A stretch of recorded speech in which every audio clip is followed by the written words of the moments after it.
settled.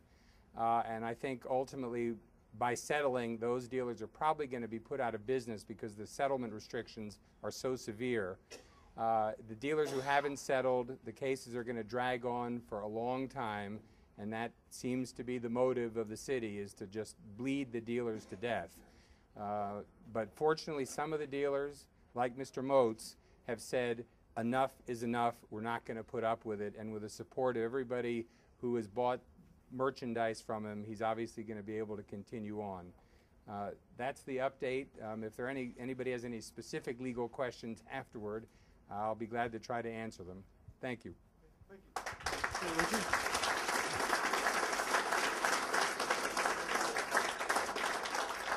Yes, when one of Bloomberg's representatives piously turned towards the camera and said, well, we're not trying to put these gun stores out of business, that was a tough one. You know, I'm glad I hadn't had lunch yet.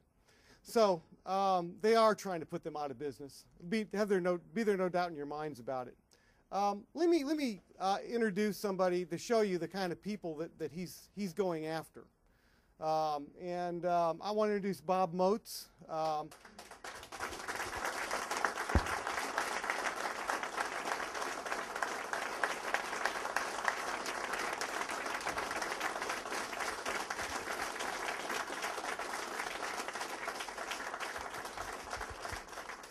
Thank you, Phil.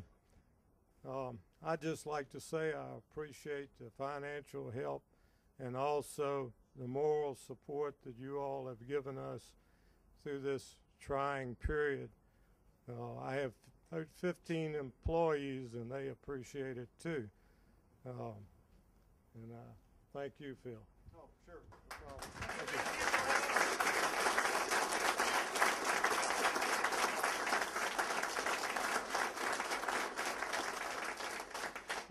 Gun owners understand that without gun stores, we've got nothing. And of course, the other side understands that too. And hence an attack from all different angles. We've been fighting off things for years. And now it's gun stores that they're trying to put pressure on. Again, I'll emphasize this. If Bloomberg had had any evidence of criminal activity, he would have turned it, or better have turned it over to the police. There was none. But it's a crying shame when in America you can be put out of business just because somebody decides that somebody that's got a lot of money decides that they want to do it. Okay, I also had, actually I was going to at this point I think I'll let Mike Stollenwerk make a brief statement. Mike is working on becoming an attorney. Hold on. Anyhow, Mike is one of our real shining stars when it comes to legal things as well. We're blessed with a lot of good attorneys in this group. And anyhow, Mike has compiled a list that he wants to explain to the press about.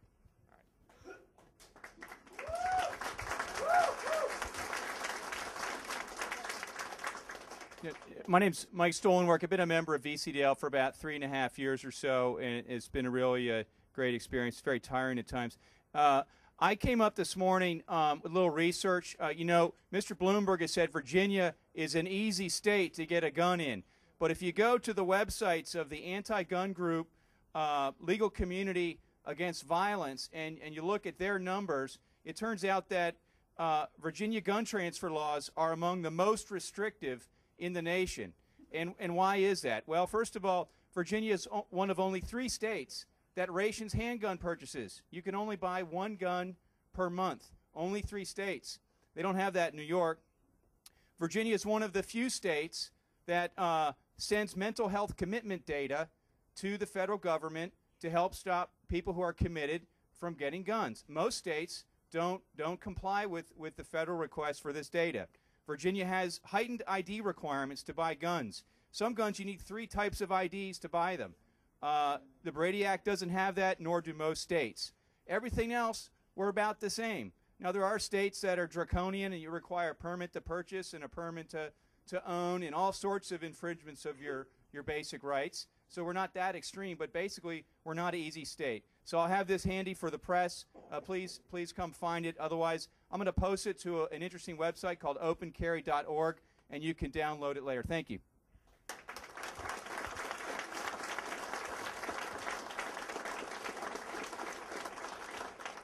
Yeah, the signs you see around the room were actually from the protest that we did back in January when Bloomberg was in Washington, D.C. Right before the mayor's conference. He called a little coalition of mayors to protest, or to, I guess, to do his little thing about suing gun stores. Yeah, well, basically, yeah, once he learned that we were picketing outside the building where he was holding the press conference, he moved the press conference. I mean, it just disappeared. So then, of course, we were at the wrong building, but he moved it into a building that had ultra high security, and we just decided to blow it off. But we made our point. By the way, on the far wall there, where it says VCDL presents a Bloomberg gun giveaway, a celebration of Virginia's freedom, that is going to be given to Mayor Bloomberg when the first drawing is eventually held. So anybody that wants to sign that, a personal note, whatever, after the meeting, or we take a break, feel free to sign that. He will get a copy. That will be his copy. So that's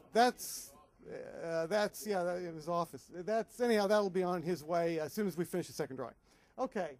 Now I assume at this point that we have gotten all the tickets in for the drawing. Yeah. Okay. The vice president's going to go take a look at that. Yeah. Actually, well, we got a brief interlude here too while he's getting the tickets.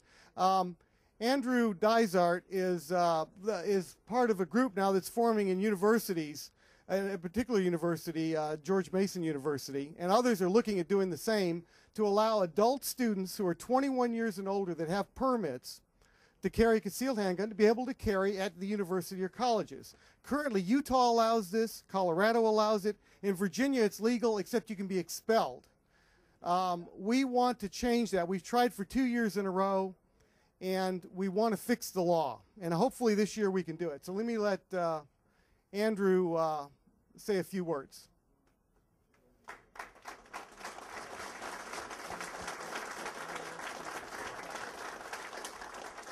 I'd like to thank Philip for giving me the chance here to give you guys a few words, let everyone know what we're doing.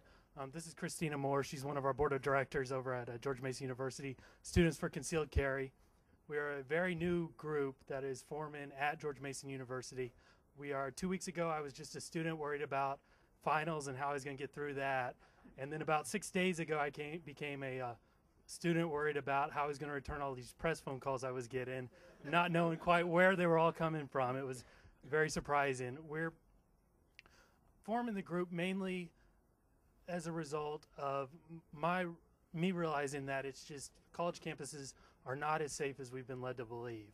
And it's an unfortunate, it's an unfortunate truth that I've come to realize, and I think we need to be able to do something to change that. I find it ironic that as a student with a concealed handgun permit, I'm legal to carry a handgun into almost anywhere in Virginia, including this room, onto any other college campuses in Virginia. But the minute I step onto George Mason University, I become available for expulsion or any other administrative action they want to take against me. So we've been looking at that.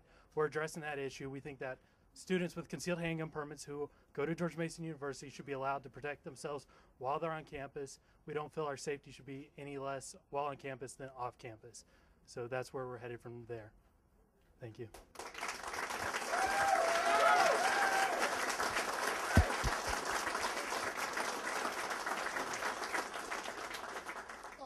VCDL's philosophy has always been simple.